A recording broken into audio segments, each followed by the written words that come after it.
Okay, so here we are 2 weeks later. We're getting ready to bottle the beer that we brewed up 2 weeks ago. I've been checking on it over here in the cupboard, and it stopped bubbling a couple days ago, so we know the yeast are pretty much inactive, and 2 weeks is a pretty good amount of time. You can go and buy some measuring equipment and things to see if the yeast are done doing their work, but you leave it 14 days, it's a pretty safe bet that they're good to go. So I've chosen to get these bottles here. They've got the flip top lids, so I don't have to worry about using a bottle capper. Some might be familiar, if you drink Grolsch beer with these sort of flip tops. So it makes it really easy for homebrew to just fill them, cap them, and move on to the next one. I'm going to be using my brew kettle for my bottling bucket. We'll talk about that in a minute. And then I've gone and gotten some Grolsch, just because I think I'm going to give some of this beer out to some people, and I don't want to use the bottles that I paid for that are a little bit more expensive, and so I can go get some of these, drink the beer that's in them, and then have some disposable bottles if I want to share some of the batch with friends and family.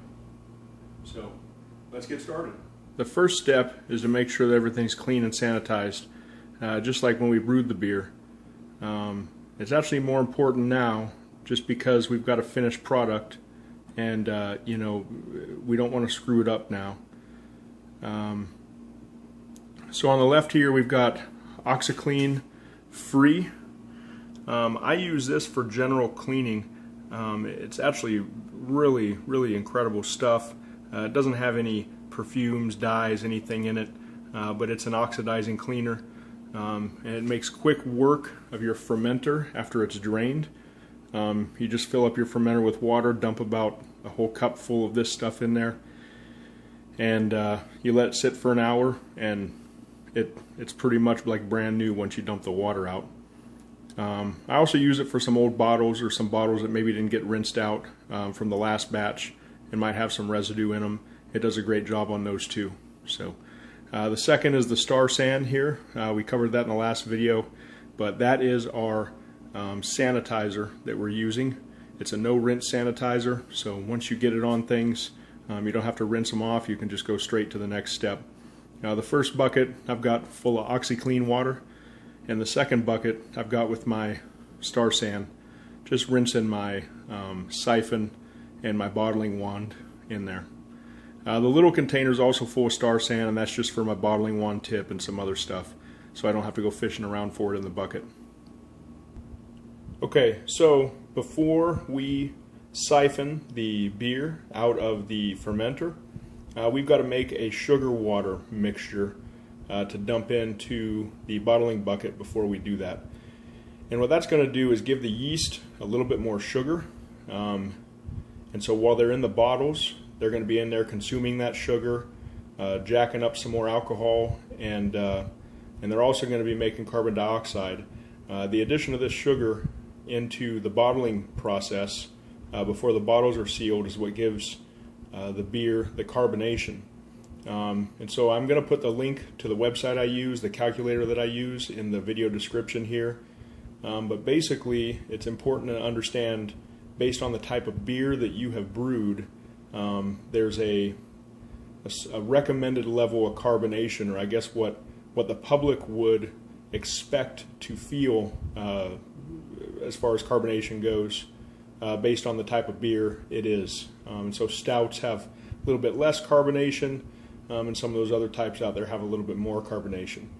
My goal for this one is about a 4, and so we've got 20 tablespoons of sugar here that we're going to be making our sugar water solution out of. Okay, so I put some water into my sanitized bottling bucket here, and I put about a half gallon in there, and I dumped my sugar in. I stirred it really well, making sure that it's well mixed in to where I can't really see any granules floating anymore. And so it is ready to receive the beer. So here's our fermenter. I just pulled it out of the box. You can see the remnants of the krausen that built up.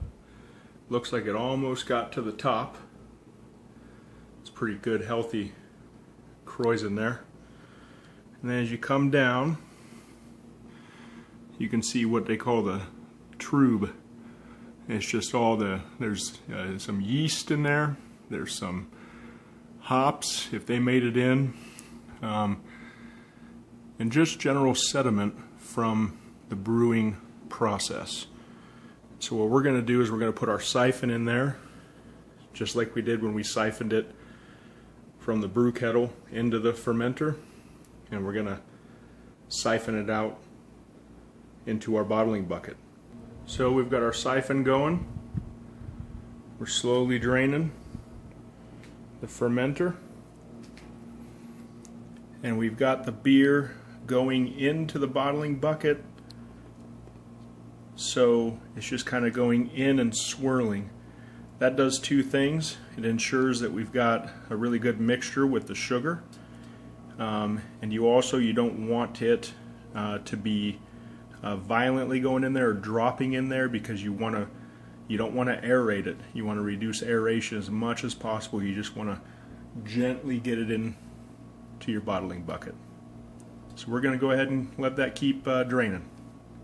So as it nears the bottom, we're going to gently tilt it and try not to disturb the tube on the bottom there, so we can get every little bit siphoned out of here.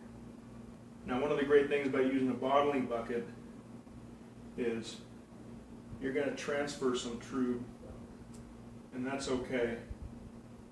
But in the bottling bucket, you kind of have the opportunity for it to settle again. And then when you siphon it again, you're going to have most of that out of there. We picked up a little bit of trube there in the end, but it'll be okay. And this is what we have left. Some people will go ahead and use this. It's safe to drink. You can drink it if you want, or taste it at this point. And then some people will save the residue at the bottom and reuse the yeast in a later batch. So, but for me, I dump OxiClean in there and clean her out of there. So before I put this on my siphon, I'm going to show you. So this is a bottling wand. It's just a piece of clear plastic, okay? And what happens is, let me get the pieces out here. What goes on the end of this is this little tip with a piece of plastic in it. It sits down like that, and a spring. And that'll go right on the end of this here. So what happens is when you push this into the bottle, this thing lifts and the beer can come out, and it fills from the bottom up, and really makes for a no hassle, no spill, no mess way of filling your bottles. So I'm going to put this on to the end of my auto siphon hose.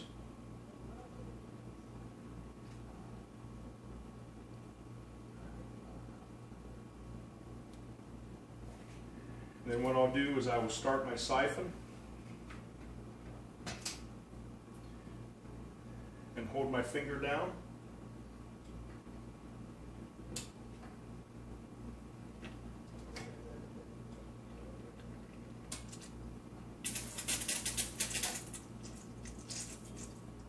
Until I get a good flow. Air bubbles out. And now I'm ready to fill.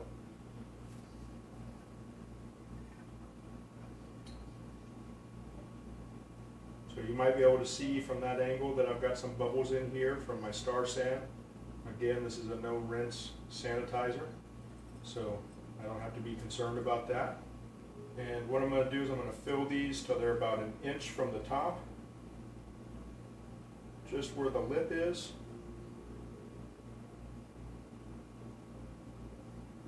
And then when I pull it out, the displacement from removing it will put just the right amount of headspace in there to allow this stuff to condition in the bottles and be ready to drink in 2 weeks. I'm doing these 4 first because I want to make sure I have these set aside for others, my disposable bottles. But then I will fill my 2 1-liter bottles that I've got for, you know, when we're entertaining, and I don't want to have to open 16 different bottles. I just got my 1-liter bottles I can fill and for that purpose. And then I'll start filling my half-liter bottles until I run out. And that is the process for bottling your beer.